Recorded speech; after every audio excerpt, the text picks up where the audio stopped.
Une femme arrive chez elle et à ce moment-là, elle se rend compte qu'elle a gagné à la loterie. Elle est très excitée à ce sujet et montre ensuite à son mari qu'ils étaient maintenant riches. Elle commence alors à planifier ce qu'elle allait faire de cet argent et lorsqu'elle va parler à son mari, elle se rend compte qu'il n'est plus là. Pendant ce temps, l'autre femme est très excitée par l'argent. La femme s'approche alors de l'homme qui se trouvait dans sa voiture. Elle commence à frapper à la vitre de la voiture et lui demande de sortir de là. L'homme baisse alors la vitre de la voiture et lui demande ce qu'elle voulait, elle lui demande ce qu'il faisait là et il dit qu'elle parlait trop fort. À ce moment-là, la femme demande à l'homme pourquoi il est parti et dit qu'il ne pouvait pas garder sa note. L'homme dit qu'il ne garderait pas le billet de loterie de la femme et qu'elle n'a pas besoin de s'inquiéter, mais elle s'inquiète beaucoup à ce sujet et se dirige vers le moteur de sa voiture.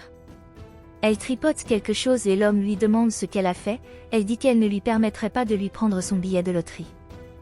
Il dit que la vérité était que la note venait de lui, mais la femme dit qu'elle avait reçu cette note comme un cadeau de l'homme. Elle dit que c'était le seul cadeau que l'homme lui avait fait, parce qu'il restait assis dans son fauteuil toute la journée, mais l'homme dit que c'était injuste, parce qu'elle savait que son fauteuil était très confortable.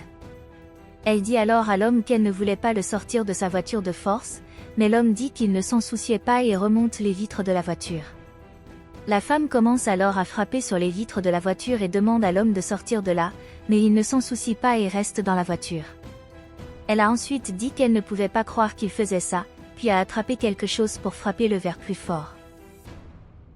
Quand il a vu ce qu'elle essayait de faire, l'homme lui a dit de ne pas blesser sa voiture, mais la femme a dit que c'était juste une voiture. L'homme dit alors à sa voiture qu'il n'avait pas besoin de s'inquiéter car il n'allait pas laisser la femme lui faire du mal. Elle dit alors à l'homme de sortir de là, mais l'homme lui a dit qu'elle était folle, elle a dit qu'elle n'était pas folle et qu'elle ne laisserait pas l'homme lui prendre son argent. Il lui a alors dit que si elle ne partait pas, il appellerait la police, mais elle lui a demandé de ne pas appeler la police. Il a ensuite sorti son téléphone et a appelé la police en disant que sa petite amie le menaçait, disant qu'elle allait le frapper. La femme a dit que c'était un mensonge, mais l'homme a dit au policier qu'elle le battait et qu'il avait vraiment besoin d'aide. La femme est furieuse à ce sujet, puis l'homme dit que bientôt les flics arriveront et qu'ils arrêteront la femme, parce qu'elle était folle. À ce moment-là, ils se rendent compte que la police était déjà arrivée et la femme est très inquiète. Elle a dit qu'elle était contente qu'il soit là et qu'elle avait besoin d'eux pour sortir son petit ami de la voiture. Le policier a demandé à la femme si elle avait une arme à feu, mais elle a répondu que non et qu'elle n'en avait pas. Il demande alors si la femme a blessé son petit ami et l'homme répond par l'affirmative. Le policier demande à l'homme s'il va bien, mais la femme répond que la victime était elle, car l'homme lui avait volé son billet de loterie. Le policier demande alors à l'homme de sortir de la voiture pour qu'il puisse parler. L'homme a dit qu'il n'allait pas partir parce qu'il avait peur de sa petite amie, mais le policier a dit qu'il n'avait pas à s'inquiéter parce que rien de mal ne lui arriverait pendant qu'elle était là. L'homme a dit qu'il ne connaissait pas sa petite amie et qu'elle était très en colère contre lui, mais le policier a dit qu'elle était trop forte. Il a ensuite demandé à la policière de démontrer sa force, puis elle a dit qu'elle leur montrerait à quel point elle était forte. Pendant ce temps, l'autre femme s'approchait de la scène, puis le policier lui a demandé ce qu'elle ferait si quelqu'un s'approchait trop près d'elle. Elle lui dit qu'elle devrait faire ce qu'elle a fait, puis attaque le policier. À ce moment-là, la femme se rend compte que l'autre femme était là, lui demande ce qu'elle fait là. Elle est furieuse contre l'homme et lui dit de sortir de la voiture. L'homme dit alors au policier que cela se produisait tout le temps et il dit que la femme était folle et qu'elle pourrait finir par le frapper. Le policier dit qu'il comprend le mobile de l'homme et que c'est la raison pour laquelle il voulait quitter la maison de sa mère. Le policier a dit que le policier était trop gros, mais il a dit qu'il était tout simplement trop fort.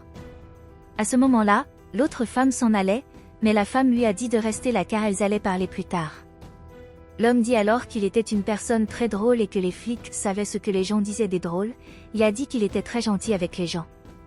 Le policier leur dit alors de ne pas les forcer, et le policier dit qu'il ne voulait pas être forcé de le faire non plus. À ce moment-là, l'autre femme dit quelque chose à la femme, puis elle dit que puisque l'homme avait peur de sortir de la voiture, les agents pourraient arrêter la femme et l'emmener au poste de police. Elle dit que c'est de cette façon qu'il résoudrait cette situation. L'homme dit alors qu'il était d'accord avec ce que la femme disait, il a dit que si elle était arrêtée, il sortirait de cette voiture. Le policier s'approche alors de la femme et lui passe les menottes au bras.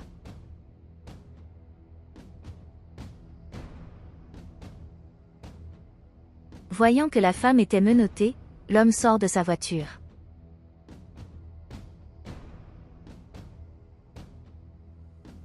À ce moment-là, l'autre femme va vers lui et le serre dans ses bras, ce qui amène la femme à aller vers l'homme et à le tenir pour qu'il ne parte pas.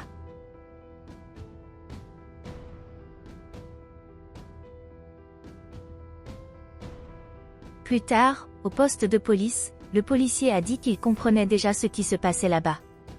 Il a dit que puisque l'homme avait acheté le billet en cadeau pour la femme, il était le propriétaire du billet, mais l'agente a dit qu'elle n'était pas d'accord avec cela.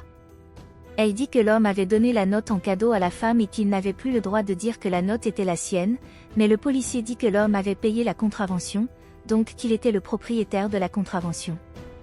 L'agent dit que c'est la femme qui a choisi les numéros de contravention et qu'elle était la propriétaire du billet, mais l'agent dit que c'est l'homme qui a acheté le billet. L'officier demande alors à l'officier si une femme lui a demandé d'acheter des oignons, de qui il s'agissait. Le policier dit qu'il en avait déjà marre et qu'il a mangé l'oignon parce qu'il avait très faim. Elle dit que les oignons étaient les siens, mais le policier dit que c'est lui qui les avait achetés et qu'il avait très faim et qu'il n'en pouvait plus.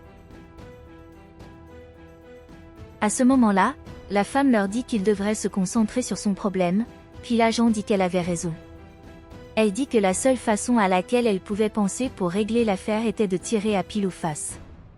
Elle a dit qu'elle laisserait la pièce décider qui obtiendrait le billet et quand elle a lancé la pièce, elle a dit que c'était la femme qui avait gagné. Ils sont très excités à ce sujet, puis le policier dit que quelque chose n'allait pas. Il se rend compte que la pièce avait le même côté des deux côtés et que la policière avait triché. Il dit ensuite qu'il devrait porter l'affaire devant un juge, afin qu'il puisse décider qui recevrait cette contravention. Il se rend ensuite chez l'homme pour lui prendre la note, mais il se rend compte que l'homme n'a plus la note.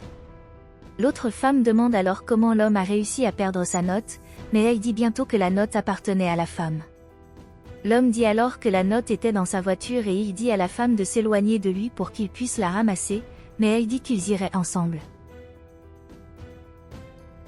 Plus tard, l'homme finit par cacher la note dans sa poche et n'en parle à personne.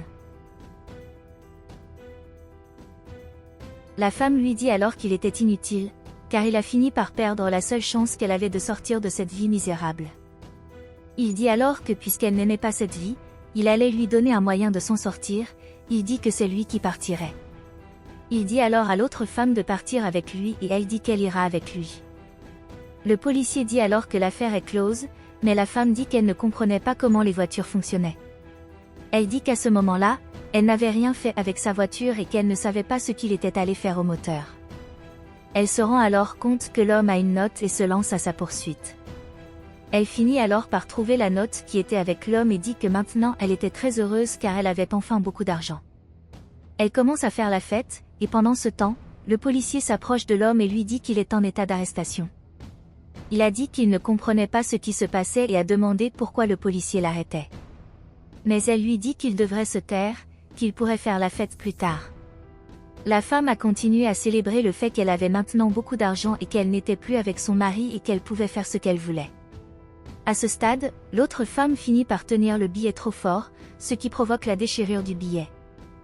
La femme devient alors furieuse et demande pourquoi l'autre femme a fait cela avec sa note. L'autre femme dit qu'elle n'avait pas l'intention de faire ça, puis s'en va.